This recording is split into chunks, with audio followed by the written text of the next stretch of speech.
Alors, je suis Jean-Pierre Gillet, je suis vice-président de la CRES, Chambre régionale de l'économie sociale et solidaire pour les Pays de la Loire. Je suis membre de la CRES au titre de la Mutualité française, de l'Union régionale de la Mutualité française. Qu'est-ce que l'ESS et quel est le rôle de l'ESS dans les mutuelles?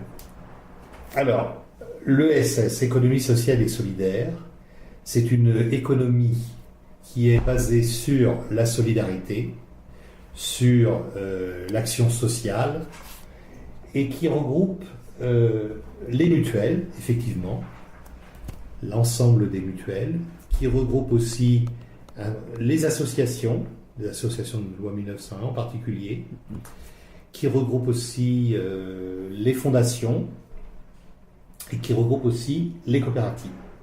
Voilà, donc c'est une grande économie qui est là souvent mal connue, mais qui représente en France quand même 10% du PIB et 10% des salariés.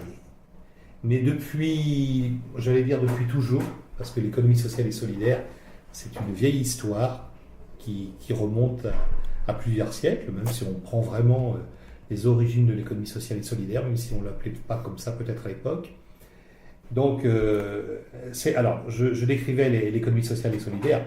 C'est donc cette économie basée sur les valeurs de solidarité et sur je dirais, une volonté vraiment d'entraide, d'aider les plus faibles.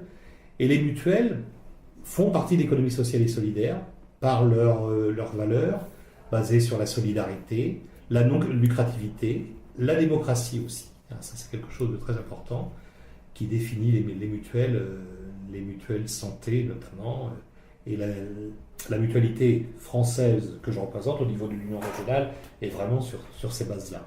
C'est un élément très important la mutualité, est un des éléments très importants de l'économie sociale et solidaire. Nous sommes attachés à cette appartenance parce que notre action à nos mutuelles santé notamment, elle est basée sur je dirais, des actions solidaires pour l'égalité vis-à-vis de la santé, notamment, pour l'accès aux soins. Et vous savez sans doute que les mutuelles aujourd'hui, apportent, je dirais, un complément très très important, nécessaire aujourd'hui par rapport aux prestations de la sécurité sociale.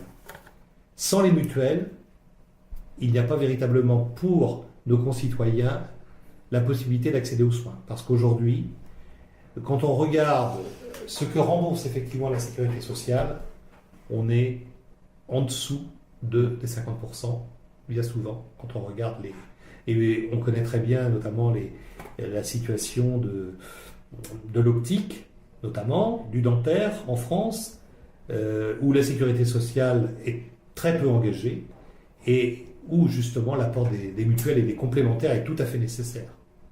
Donc nous sommes, mutualité française, les mutuelles de la Fédération nationale des mutuelles françaises se battent au quotidien pour cet accès aux soins, pour permettre que chacun, quels que soient ses moyens, quelle que soit sa condition, puisse accéder dans les meilleures conditions à des soins, aux soins dont il a besoin.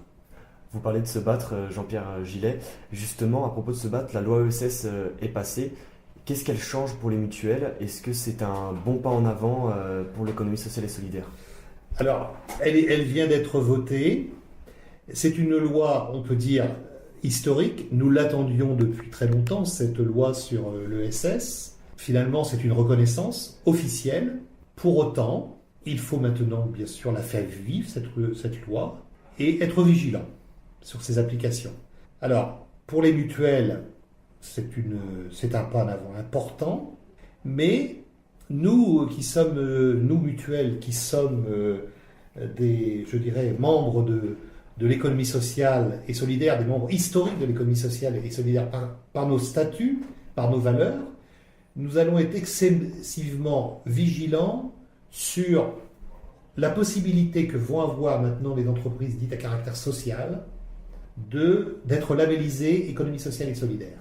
On regardera de très près quand même quelles seront les modalités de labellisation, parce qu'il faut absolument que l'idée mutualiste, l'idée portées par l'économie sociale et solidaire ne soient pas banalisées. Que, je dirais, les marchands du temple, on va le dire comme ça, ceux qui sont attachés aujourd'hui, il y a un certain nombre d'entités commerciales qui considèrent que la santé est un marché et qui sont aux aguets, effectivement, pour récupérer, on va le dire, ce qu'ils appellent des parts de marché. Et là, nous serons excessivement attentifs. Et concrètement, qu'est-ce que vous attendez de plus venant du gouvernement ? Alors, cette loi, elle était portée politiquement très fortement par Benoît Hamon. Benoît Hamon n'est plus là, il était ministre de l'économie sociale et solidaire. Maintenant, c'est une secrétaire d'État qui est en charge de l'économie sociale et solidaire.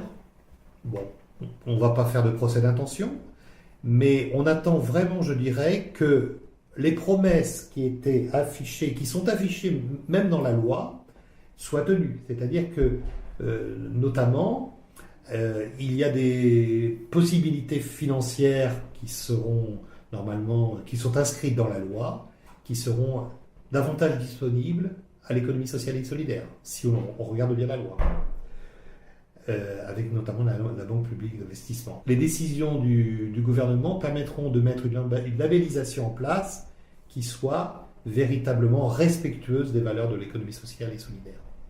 Aujourd'hui, le chômage touche une grande partie des Français, notamment chez les jeunes. En Pays de la Loire, il est de plus de 20%. Comment est-ce qu'on séduit les jeunes de travailler dans l'ESS, alors que les jeunes aujourd'hui sont plus intéressés par le profit dans une société libérale ? Je crois qu'on le voit quand on présente l'économie sociale et solidaire, notamment devant les jeunes.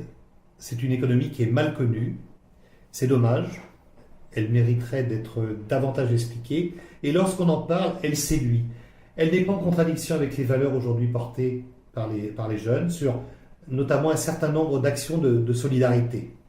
Alors, ce qui est intéressant quand même avec cette loi, avec cette économie sociale et solidaire, portée aujourd'hui par cette loi, c'est qu'elle permet de mettre en place, de construire des entreprises qui ne seront pas basées sur le profit pour le profit, mais qui ne diront pas, bien sûr, qui ne tournent pas le dos aux bénéfices et au développement, ce n'est pas ça.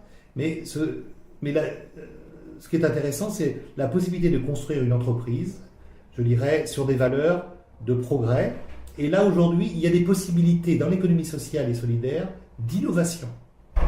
Il y a des possibilités de construction d'entreprises de proximité. Ça, c'est important, au service de la société. Notamment, on parle beaucoup de la silver economy. Eh bien, la silver economy, il ne faut pas qu'elle tombe dans les mains des entreprises à but lucratif.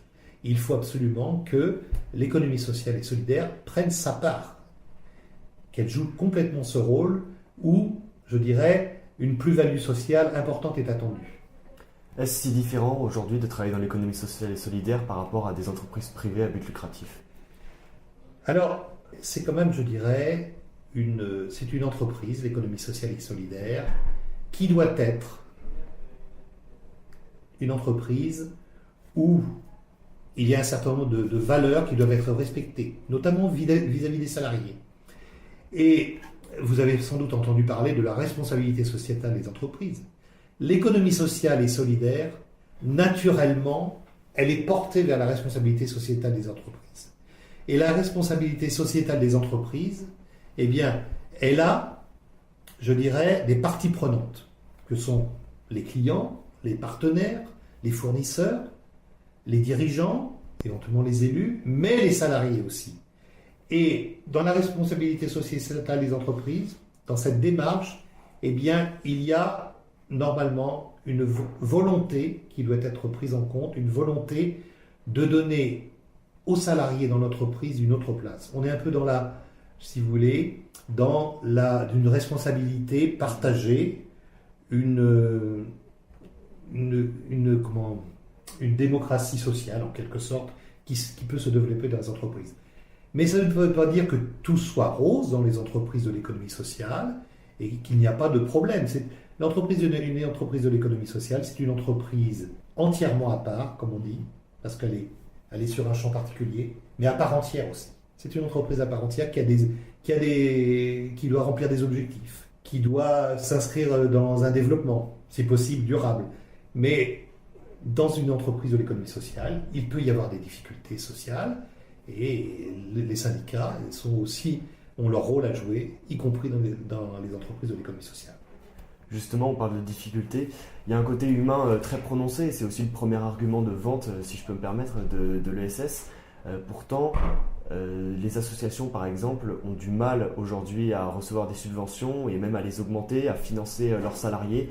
Comment est-ce qu'on améliore ça? Est-ce que avec la loi ESS, on se dirige vers une augmentation des subventions puisqu'elles ont maintenant été légitimées? De ce côté-là, je serais très prudent. Je pense qu'on n'y aura pas d'avancée de ce côté, du côté du subventionnement très marqué. On sait que les collectivités territoriales, on sait que l'État, on connaît les difficultés financières de ces collectivités, de l'État. De ce côté-là, les choses sont assez, hélas, limitées. Je crois qu'il ne faut pas se raconter d'histoire. On est l'économie sociale et solidaire dans un champ particulier. Elle est en but aussi à un défi social très important aujourd'hui, un défi économique dans cette crise économique. Et je pense que les choses ne seront pas forcément simples. Quand on parle des mutuelles notamment, on le voit. Aujourd'hui, les charges sur les mutuelles sont de plus en plus importantes. Aujourd'hui, les mutuelles en France sont fiscalisées à hauteur de 13% de leur chiffre d'affaires, ce qui est très important, et ce qui fait qu'aujourd'hui, les mutuelles sont obligées d'augmenter les cotisations, ce qui ne va pas dans le sens de l'accès à la santé pour tous, bien évidemment. Vous voyez, donc il y a nécessité pour les entreprises de l'économie sociale, pour les mutuelles, et les mutuelles, il y a des mutuelles très importantes, et puis il y en a des plus petites, mais les mutuelles, je dirais dans un contexte fort de concurrence, comme les entreprises de l'économie sociale, elles doivent être fortes, elles doivent être quelquefois marquer leur différence, c'est peut-être là-dessus, marquer leur différence sociale. Les mutuelles en particulier, eh bien, elles peuvent jouer sur la différenciation, notamment sur un service, je dirais, le plus adapté possible aux personnes auxquelles elles s'adressent. Ça, vous voyez, la qualité de service est quelque chose auquel nous, on tient énormément au niveau des mutuelles, pour un coût le plus possible maîtrisé. Encore une fois, cette loi-là, si vous voulez, elle ne n'ouvre pas un boulevard particulier aux entreprises de l'économie sociale et solidaire. Moi, je ne crois pas, ce serait une erreur de le penser. Il faudra qu'on soit, je dirais, concurrentiel. Il faudra qu'on soit bon sur le service, très bon sur le service, indiscutable en quelque sorte, dans le champ de l'économie dans son ensemble. Merci Jean-Pierre Gillet, membre du bureau de la Mutualité française. C'est moi qui vous remercie. À bientôt, j'espère.